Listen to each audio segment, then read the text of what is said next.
Memiliki sumber daya perikanan yang melimpah, membuat Indonesia dikenal mampu bergerak untuk menyuplai produk perikanan yang aman dan bermutu bagi masyarakat dunia. Tak ayal, hal ini membuat Indonesia menjadi salah satu negara eksportir produk perikanan utama di dunia. Selain Tiongkok, Norwegia, Vietnam, India, dan Chili. Bahkan di masa pandemi COVID-19, ekspor produk perikanan Indonesia mengalami peningkatan dan kini menempati posisi ke-8 dunia sebagai eksportir utama produk perikanan dunia di tahun 2020. Nilai ekspor produk perikanan pun tumbuh fantastis pada tahun 2021, yakni mencapai 4,06 miliar US dollar atau tumbuh positif 6,92% dibandingkan tahun 2020.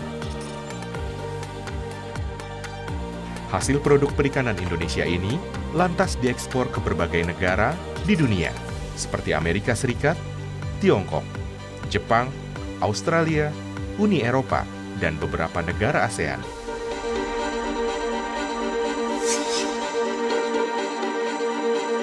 Dengan nilai tersebut, hasil sumber daya perikanan tak hanya dinikmati oleh masyarakat Indonesia saja, tapi juga hampir penjuru dunia bisa menikmati hasil ikan yang didapatkan dari perairan Indonesia.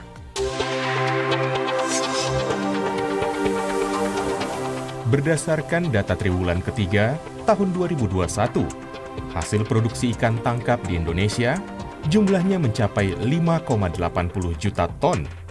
Berbeda dengan ikan tangkap, jumlah hasil produksi ikan budidaya di Indonesia banyaknya mencapai 12,25 juta ton. Lantas, atas banyaknya hasil produksi ikan tangkap tersebut, komoditas perikanan apa saja yang menjadi primadona? Jika dilihat berdasarkan komoditasnya, atas data ITC Trade Map, udang masih menjadi komoditas unggulan, disusul tuna, cakalang dan cumi, sotong, gurita, rajungan, kepiting, dan rumput laut.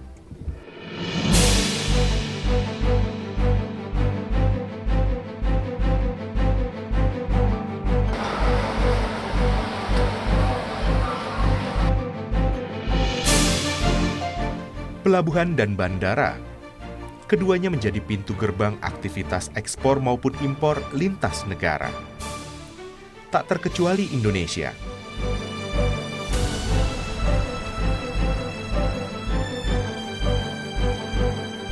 Kementerian Kelautan dan Perikanan Republik Indonesia bersinergi dengan PT Angkasa Pura II guna meningkatkan dan mempermudah ekspor komoditas produk perikanan. Salah satu bandara yang menjadi titik ekspor dan impor produk perikanan yakni Bandara Internasional Soekarno-Hatta.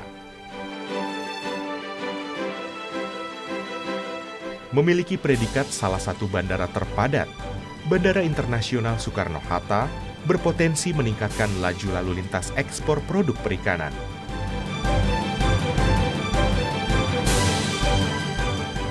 Di tahun 2021 tercatat ekspor kita itu lebih dari 41.000 sertifikat kita layani. Kemudian dengan nilai komoditi yang kita sertifikasi lebih dari 8 triliun. Kemudian untuk yang impor lebih dari 1.400 sertifikat kita layani dengan nilai kurang lebih dari 500 miliar.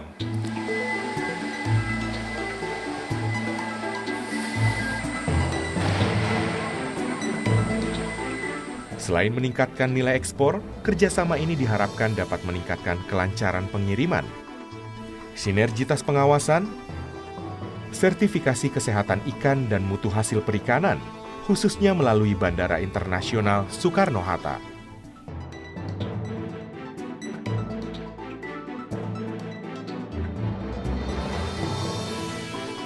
Jadi target kami yang pertama tentunya meningkatkan pelayanan sertifikat kesehatan ikan dan mutu hasil perikanan di Balai Besar KIPN Jakarta 1, baik ekspor, impor maupun domestik atau antar area. Kemudian yang kedua, meningkatkan kelancaran pelayanan ikan transit.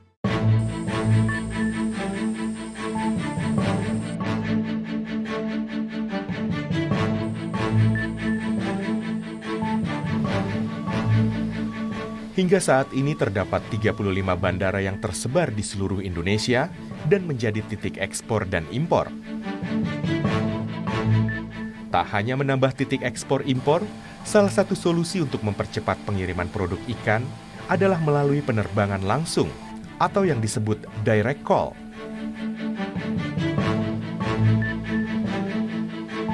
Direct call itu adalah penerbangan langsung atau pengiriman langsung produk-produk perikanan dari bandara di Indonesia ke tujuan ekspornya. Yang baik itu yang ada di Asia maupun di luar Asia, lebih seperti itu. Nah, adapun keunggulannya salah satunya adalah mempercepat waktu proses sehingga kualitas dari produk ekspor perikanan ini bisa tetap terjaga. Kemudian juga hemat biaya karena produk-produk yang rusak bisa diminimalisir. Waktu yang bisa dipangkas bahkan bisa sampai 50% setelah adanya direct call.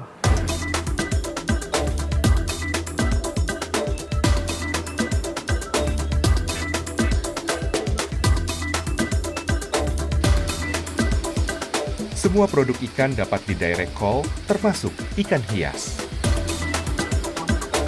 Direct call terhadap ikan hias dilakukan dengan cara mencari titik terdekat dengan sumbernya agar kualitas tetap terjamin. Tak hanya itu, PT Angkasa Pura Cargo juga akan menyiapkan pusat transit bagi produk ikan hidup ataupun ikan hias.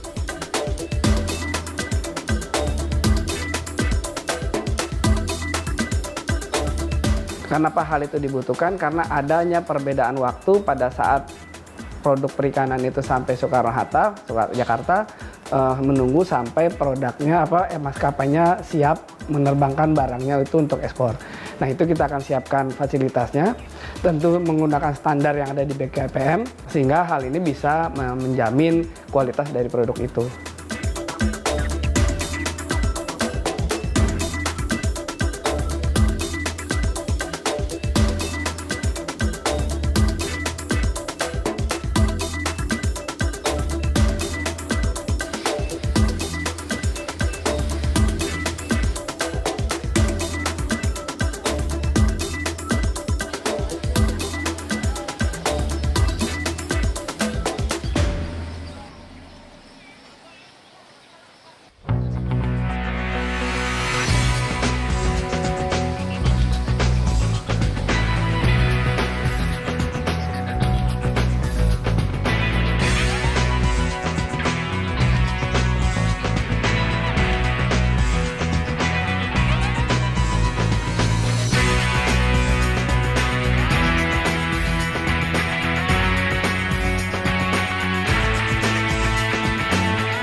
Kekayaan laut Indonesia yang melimpah membuat produksi hasil ikan tangkap dan budidaya semakin tinggi.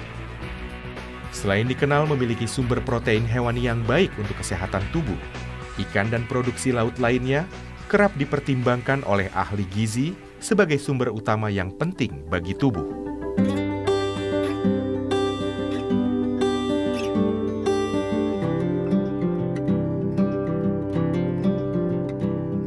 Maka tak heran, minat masyarakat Indonesia untuk mengonsumsi ikan juga mengalami peningkatan dalam 3 tahun terakhir. Bahkan produk perikanan menjadi salah satu komoditi yang juga banyak dikonsumsi oleh penduduk di dunia. Pada tahun 2021 lalu, tercatat angka konsumsi ikan secara global mencapai 180,07 juta metrik ton. Angka ini terus meningkat setiap tahunnya dan diprediksi mengalami peningkatan hingga 200,6 juta metrik ton di tahun 2030. Hal ini membuat ikan menjadi makanan pokok di beberapa negara. Sementara di beberapa negara lainnya, ikan menjadi bahan makanan pelengkap. Indonesia kini menempati peringkat ke-8 dunia sebagai eksportir produk utama perikanan dunia. Peningkatan peringkat eksportir Indonesia ini merupakan pencapaian yang luar biasa, yang merupakan hasil kolaborasi intensif antara eksportir, pemerintah, dan seluruh stakeholders yang terlibat. Lalu, bagaimanakah proses serta persyaratan yang harus dipenuhi saat melakukan ekspor produk perikanan? Persyaratan pertama adalah komoditi harus dilengkapi sertifikat kesehatan sesuai negara tujuan. Selanjutnya, dokumen harus dikeluarkan di tempat yang telah ditentukan dan harus dilaporkan dan diserahkan kepada petugas karantina untuk tindakan karantina. Untuk produk ikan appendicitis, dokumen harus dilengkapi izin atau rekomendasi dari Kementerian Kelautan dan Perikanan, yaitu surat angkut jenis ikan atau SAJI. Health Certificate itu adalah dokumen, kalau kita lihat ini semacam dokumen Health Certificate namanya.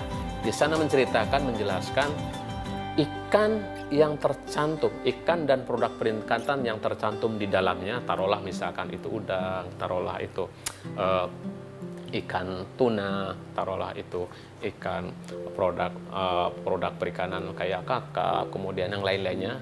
Kemudian kalau untuk ikan hidup, taruhlah ikan mas, kemudian kepiting, yang tercantum di dalamnya dinyatakan bebas dari hama penyakit ikan karantina, kemudian memenuhi syarat mutu.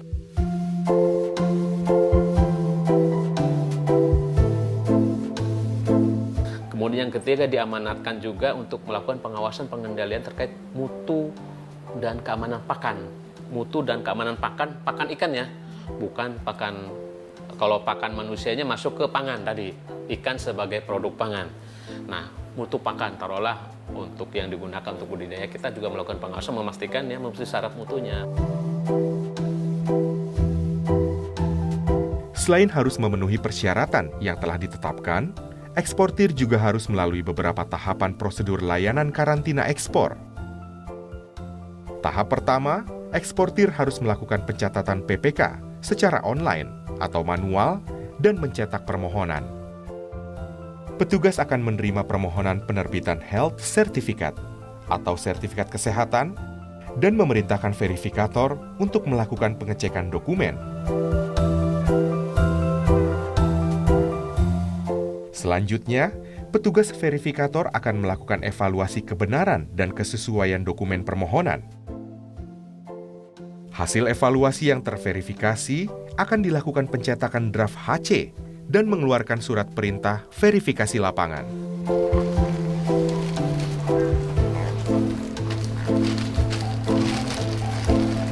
Tahap berikutnya adalah melakukan verifikasi lapangan data HC dengan produk yang akan diberangkatkan. Lalu laporan verifikasi lapangan dicetak dalam output HC. Setelah itu, eksportir dapat melakukan pembayaran di loket yang telah disiapkan dan dikategorikan sebagai pendapatan negara bukan pajak atau PNBP. HC yang sudah terbit akan ditandatangani oleh petugas tata pelayanan untuk disampaikan kepada eksportir.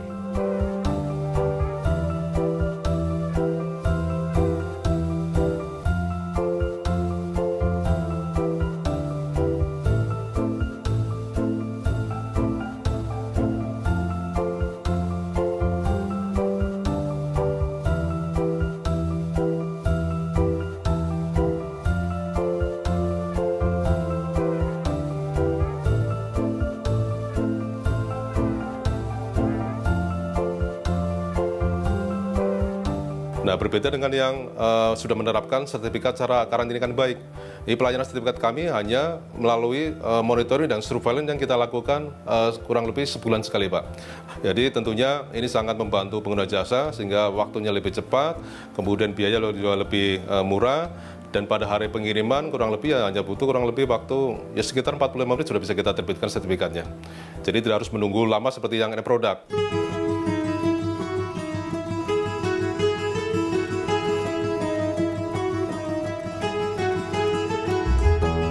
Jadi tentunya penolakan dokumen biasanya terjadi karena memang dokumen yang dipersyaratkan belum lengkap, Pak.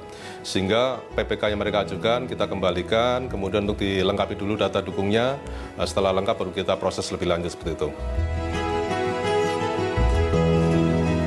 Beberapa upaya dan sosialisasi terkait aturan baru kerap dilakukan Balai Besar KIPM. Hal ini sebagai wujud bimbingan teknis kepada eksportir maupun importir, sekaligus pelayanan konsultasi baik secara daring maupun tatap muka langsung.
Kementerian Kelautan dan Perikanan melalui Badan Karantina Ikan, Pengendalian Mutu dan Keamanan Hasil Perikanan atau BKIPM selalu mengedepankan mutu dan kualitas dari produk perikanan yang akan diekspor maupun diimpor.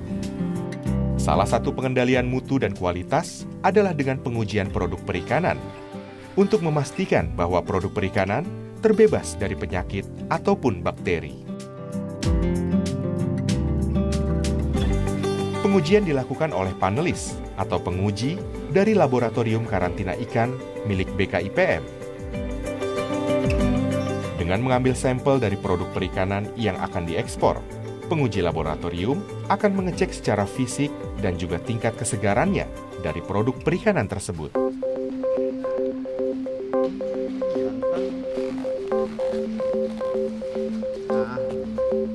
Sampel produk perikanan yang telah dilaporkan dari kantor Balai Besar KIPM lantas dikirim ke Laboratorium Karantina Perikanan dan menjalani sejumlah pengujian sesuai dengan kebutuhan yang diinginkan.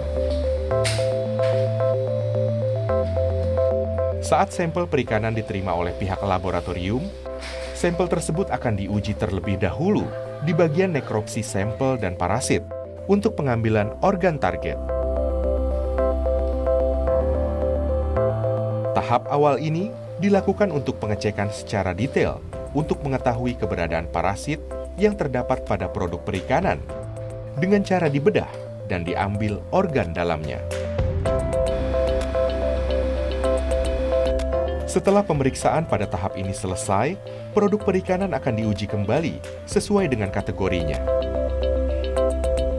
Untuk produk perikanan dengan kategori ikan hidup seperti ikan hias, kepiting, dan lobster, maka sampel tersebut akan diuji di ruangan biologi molekuler.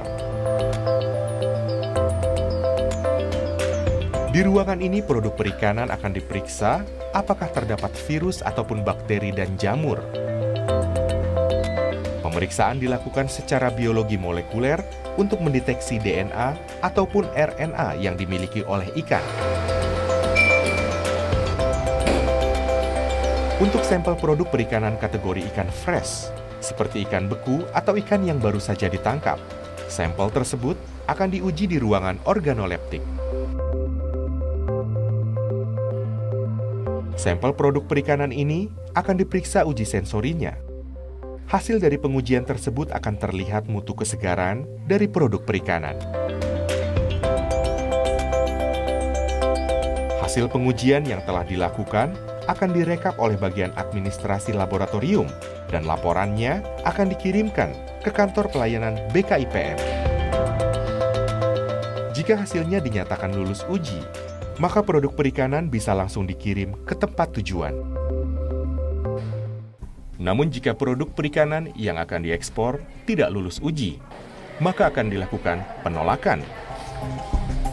Pengujian untuk mengetahui mutu dan kualitas produk perikanan tak hanya dilakukan pada produk siap ekspor, tetapi juga produk impor yang masuk ke Indonesia. Jika produk impor dinyatakan tidak lulus uji, maka produk perikanan tersebut akan dilakukan pemusnahan oleh BKIPM. Seperti tindak pemusnahan yang dilakukan pada 11 Maret 2022 silam. Yang pertama untuk yang ikan segar dari Jepang itu kita temukan penyakit ikan karantina golongan 1 yaitu viral hemorrhagic septicemia atau sering disebut dengan VHS. Jadi penyakit ini memang menyerang ikan air tawar dan ikan air laut, sehingga kalau ini sampai lepas ke wilayah Indonesia, tentunya merupakan ancaman buat kegiatan budidaya ikan tersebut di Indonesia. Kemudian kasus yang kedua adalah pemasukan ikan hias dari Kolombia. Jadi ikan tersebut kita musnahkan karena pertama terdapat jenis ikan yang memang dilarang pemasukannya ke dalam wilayah negara Republik Indonesia berdasarkan Permen 19. Pelayanan yang disediakan oleh Kementerian Kelautan dan Perikanan serta PT Angkasa Pura II bersama PT Angkasa Pura Kargo turut memberikan kemudahan terhadap pengguna jasa untuk mengirim ataupun mendapatkan produk perikanan dari daerah yang mereka inginkan. Kita ada berbagai macam ikan, dari frozen lencam, frozen kuro, frozen cunang, kepiting, lobster, kerang, dan ada telur ikan juga. Kalau untuk saat ini hambatan paling dari kapal ya Bu ya. Kapal karena schedule-nya mungkin delay, jadi kita kadang barang sudah muat ke kontainer, cuman schedule-nya delay, dan kadang HC-nya sudah cetak juga. Jadi kita ada beberapa Mbak, ada produk dried atau kering, produk fresh atau segar, dan produk live atau hidup. Di produk dried sendiri ada dried sea cucumber, dried fish maw, dried sea worm, terus produk live itu ada kepiting, lobster, dan ada fresh fish juga. Hambatan mungkin ada 1-2 ya Mbak ya, soalnya sekarang kan sistemnya harus serba online. Jadi untuk kadang ada error atau apa gitu. Adanya keluhan ataupun hambatan yang dialami oleh para eksportir maupun importir membuat Kementerian Kelautan dan Perikanan serta PT Angkasa Pura II memaksimalkan pelayanan yang mereka berikan. Jasa transit penanganan ikan itu adalah digunakan untuk transit barang-barang perikanan, produk-produk perikanan yang dikirim dari daerah di luar Jakarta yang akan dikirim ekspor menggunakan maskapai penerbangan asing. Kenapa hal itu dibutuhkan? Karena adanya perbedaan waktu pada saat produk perikanan itu sampai Soekarno-Hatta, Jakarta, menunggu sampai produknya maskapainya siap menerbangkan barangnya itu untuk ekspor. Nah itu kita akan siapkan fasilitasnya, tentu menggunakan standar yang ada di BKIPM, dan juga sehingga hal ini bisa menjamin kualitas dari produk itu. Tentunya kami melakukan upaya-upaya, salah satunya sosialisasi. Jadi kalau misalkan ada aturan baru, tentunya kita sosialisasikan bimbingan teknis ke para eksportir maupun importir. Kemudian kita juga memberikan pelayanan konsultasi, baik secara online maupun secara tatap muka langsung. Secara online kita sudah punya aplikasi seperti yang ada di sebelah kiri saya ini Mbak. Jadi kita punya Mpok City. Jadi ini adalah inovasi yang sudah kita kembangkan. Melalui aplikasi Mpok City, BKIPM memberikan terobosan baru untuk mempermudah pengguna jasa agar bisa mengakses layanan tanpa harus datang langsung ke kantor BKIPM untuk mengurus pemberkasan. Target untuk mempertahankan keberterimaan produk kelautan dan perikanan di 171 negara, Kementerian Kelautan dan Perikanan bersama PT Angkasa Pura memastikan komitmennya dalam menjaga penyediaan mutu dan keamanan tersebut. Kami dari PT Angkasa Pura II bahwa kami sangat mendukung, sekaligus juga mendorong, dan tentu saja berharap bahwa kolaborasi antara PT Angkasa Pura II dengan Kementerian Kelautan Perikanan dan juga dalam hal ini unit BKIPM, sehingga pekerjaan-pekerjaan yang bisa disinergikan, bisa dikolaborasikan, kita harapkan kita dapat maksimalkan dengan memanfaatkan fasilitas, infrastruktur, dan sumber daya manusia yang dimiliki oleh masing-masing pihak. Harapan kita, produk-produk perikanan Indonesia ke depan semakin maju, semakin dikenal di pasar global. Pada saat barangnya sampai di bandara, kita akan menyiapkan fasilitasnya dengan baik, penanganannya dengan baik, sehingga resiko kerugian akibat kerusakan ikan atau kematian ikan itu bisa kita tekan sekali.